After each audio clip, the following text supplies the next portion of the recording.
여러분, 빌딩 거래가 반토막이 났다. 지금까지 여러분 주거용 주택, 아파트나 단독주택에 대한 집값이 와르르 무너진다는 이야기는 많이 드렸는데요.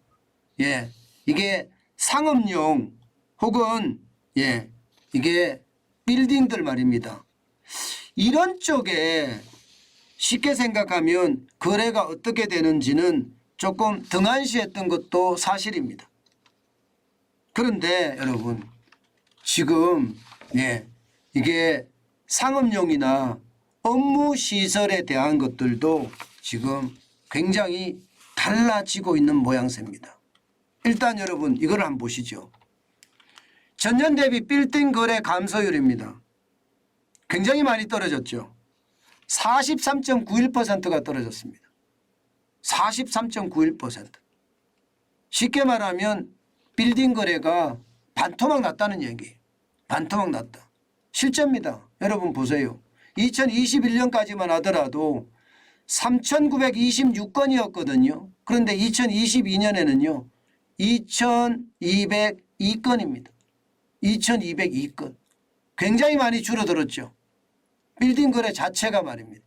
업무 상업 시설이니까요. 이게 빌딩이나 혹은 꼬마 빌딩을 포함시킨다고 이야기를 할 수 있는데 그만큼 말입니다. 굉장히 상황이 나빠졌다는 이야기입니다. 여러분 실질적으로 보면 안 줄어드는 게 없습니다. 10억 이하의 상업 업무 상업시설도 거래가 확 줄어들었죠. 게다가 10억에서 50억의 어떤 거래도 확 줄어들었고요. 50억에서 200억도 줄어들었습니다. 50억에서 200억도. 그리고 200억 이상도 줄어들었고요. 그러면 업무 상업시설의 거래 건수가 지금 굉장히 많이 줄어든다는 이야기가 되는 거네요. 금액이요? 금액도 많이 떨어졌습니다. 실제 금액을 보면 말입니다. 전체 거래 금액은 이게 35조 2천억 원에서 23조 9천억까지 떨어졌습니다. 이것도 32.1%가 줄어든 수치죠. 11조 3천억이 줄어들었으니까요. 강남도 마찬가지입니다. 강남 3구. 제가 있는 곳이 송파구니까 강남 3구에 들어갑니다. 13조 9천억 원에서 9조 5천억 원으로 줄어들었습니다. 이것도 4조 4천억 원이 줄어들었으니까 31.65%가 줄어드는 겁니다. 많이 줄어들었죠. 사실 말입니다. 2015년까지만 하더라도 거래 금액이 얼마 안 됐습니다. 4조였습니다. 4조. 강남구에서 4조고요. 전체 전국에서는 12조 7천억 정도밖에 안 됐습니다. 그런데 지금도 역시 아직도 높아요. 그죠? 23조 9천억 원이니까 2배죠 거의. 4조니까 강남 3구는 9조 5천이니까 2배가 넘지요. 아직까지 말입니다. 그렇지만 분명히 거래가 폭감하는 것도 사실입니다. 그러다 보니까 지금 가격도 떨어지고 있거든요.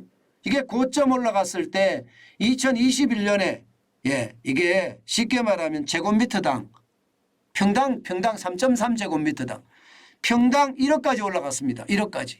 그러던 것이 최근에는요 8천만 원 초반대까지 떨어졌습니다. 8천만 원 초반대까지. 많이 떨어졌죠. 20%가 떨어졌으니까 가격이 말입니다. 업무용 시설이 20%가 떨어진다. 지금 굉장히 많이 떨어지고 있는 겁니다. 제가 있는 문정동 법조타운 여기도 마찬가지거든요. 여기도 지금 제가 이제 사무실을 계속 현장 답사를 하고 있거든요. 하루도 놓치지 않고 계속 보고 있습니다. 이게 여기 근방에 10평짜리 실제 전용 10평짜리 사무실이 있어요. 이게 제가 한번 봤을 때는 이게 5억 5천에서 6억까지 갔거든요. 장소에 따라 다른데 이게 4억 8천까지 떨어졌습니다. 4억 8천까지. 건 1억 가까이 떨어졌죠. 4억 8천까지 떨어졌으니까 이게 5억 5천에서 6억까지 가던 게 4억 8천이면 많이 떨어진 거잖아요. 7천만 원이 떨어졌으니까요. 7천만 원이. 7천만 원이 떨어졌으면 5억 5천 기준으로 보더라도 10몇 % 떨어졌습니다. 저는 이제 이걸 보면서요. 더 떨어지겠지 이렇게 생각하는 거죠. 더 떨어지겠지. 실제로도 더 떨어지니 집값은 지금 30% 가까이 떨어졌잖아요. 그죠? 더 떨어지겠지. 그러니 꼬마 빌딩에 무슨 일이 일어났느냐. 쉽게 말하면 여러분 많은 사람들이 더 떨어지길 기다리고 있다. 바로 이런 일이 일어난 거죠. 평당 1억씩 가던 것이 지금 떨어지고 떨어져서 8천만 원까지 떨어졌으니까 앞으로 더 떨어지겠구나 이렇게 생각을 하는 겁니다. 왜 그럴까요? 이게 금리가 많이 올라가니까 이게 장난이 아닌 거예요. 금리가 많이 올라가니까요. 사실 지식산업센터 같은 경우는요. 이게 대출을 80%까지 대출을 받았거든요. 그러면 10억이라고 이야기하면요. 8억까지 받았단 말입니다. 그런데 8억에 대한 대출 금리는 어떻게 될까요?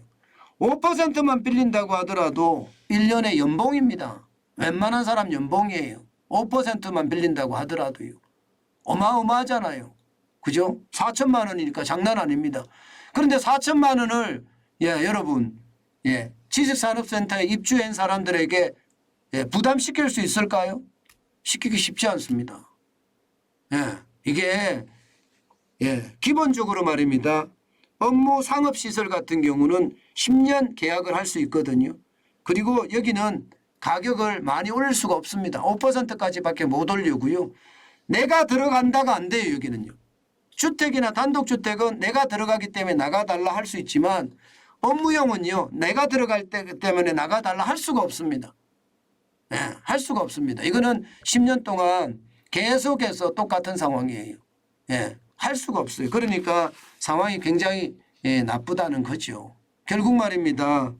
아마 이 대출에 대한 부담감, 금리에 대한 폭탄 이런 것을 이기지 못하고 결국 고마 빌딩을 내놓을 수밖에 없는 그런 상황이 되지 않겠느냐 이런 것을 봅니다. 일반적으로 말입니다. 여러분. 업무 상업시설은요. 이게 뭐 1년 만에 집값 떨어지듯이 확 떨어지지는 않아요.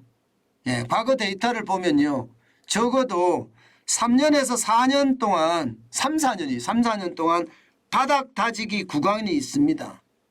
3, 4년 동안. 지금 바닥 다지기가 되고 있는 거죠. 그러면 앞으로 더 떨어질 겁니다. 더 떨어질 거예요. 바닥 다지기 될 때까지. 경기 침체가 되면 될수록 L자형 침체라고 했으니까 업무 상업시설은 더 떨어질 수도 있겠죠. 그러니까 여러분 굉장히 중요하게 시장을 봐야 됩니다. 지금 업무 상업시설도 그만큼 많이 떨어진다는 것 감안을 하고요. 투자도 말입니다. 이게 내가 이길 수 있을 때 그때 투자한다. 뭐 그런 것은 나쁘지 않을 것 같습니다. 현금이 많으면요. 이 시장도 현장 답사를 해보는 것 저는 필요하리라고 생각을 해요. 물론 앞으로 좀 더 두고 봐야 되지만 업무 상업시설 꼬마 빌딩에 대한 지금 현장 답사도 그 어느 때보다 필요하지 않겠느냐 이런 생각 저는 많이 해봅니다. 여러분 조물주 위에 건물주라고 했습니다. 건물주가 그만큼 이게 많은 사람들의 꿈이라고 이야기합니다. 저는 여러분 이게 떨어질 때 시장 아주 날카롭게 봐야 된다고 생각해요. 분명히 기회가 있거든요. 분명히 기회가 있습니다. 많은 직장인들의 꿈, 또 많은 사람들의 꿈이 건물주 되는 거잖아요. 그렇기 때문에 지독하게 시장을 바라볼 필요가 있다. 저는 그렇게 생각합니다. 지독하게 말입니다. 이게 대출금리가 언제쯤 내릴지 이게 기준금리가 내리면 내리겠죠. 모든 것을 감안해서 꼬마 빌딩 이것도 사는 것도 고민하는 것 중요하리라고 생각을 합니다. 아마 금리를 내리기 시작하면 글쎄요. 이게 쉽지 않을 거예요. 금리를 내리기 시작하면. 그렇기 때문에 지독하게 보는 것 잊지 마시고 시장 반드시 임장을 하시는 거 잊지 마시기 바라겠습니다.